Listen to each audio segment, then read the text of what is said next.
recovering from something, whether it's stress, anxiety, it could be grief, it could be loss, relationship problems, and the list goes on. But what's vital in all types of recovery is support. It could be a counsellor, a therapist, it could be a coach. When we're talking about food addiction, again, we're looking at the recovery side of it and we're looking at the support. And it's vital for anybody recovering from food addiction to get that support. At the grassroots, it's family. Family is vital to somebody's recovery. Whether it's family by design, genetic family, it doesn't matter, even close friends, it's good to get support through them. When we're going through addiction, everybody's affected, your family's affected. Let's look at an example, for instance. For example, mum who's food addicted. She may come home from work and she's feeling low and irritable, low energy levels.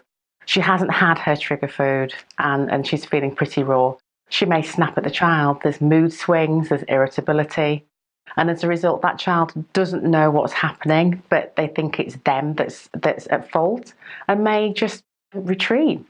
It may be that the husband may see that, mum's not great. So what does he do? He'll buy something for her or find something in the house, a trigger food, her food of choice that will help her feel good again, just for a short period of time, so that the house is peaceful again and nobody's treading on eggshells. So this is how food addiction can affect the family. It can permeate, it can be insidious. Other people's moods will be affected by that one particular person. They say with one addict, 5 people are affected around them, so it is a ripple effect. It's beautiful that the whole family can be involved in somebody's recovery, and all the positives can come from that.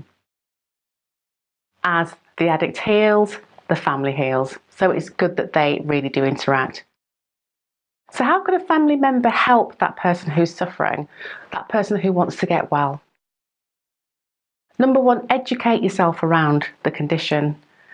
See what that person's suffering from so you can understand.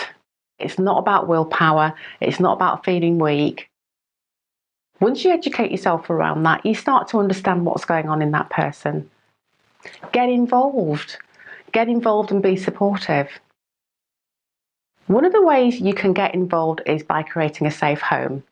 A safe home means removing trigger substances, trigger foods, foods that will send your spouse off into a tailspin. The number 1 thing for anyone who's helping someone through an addiction, and whether it's alcohol, drugs or food, is to take care of yourself. Yeah, it's so easy to get sucked into somebody else's world. Taking care of yourself is very, very important in all of this, because when you're well, it helps everybody else as well. If you're well, we're talking about self-care, looking after yourself, making sure you're healthy, making sure you're sleeping properly, you're eating properly. Support your loved one with healthy eating. That again is a family affair. Choose the nice recipes that they can eat and cook together. That is very, very bonding.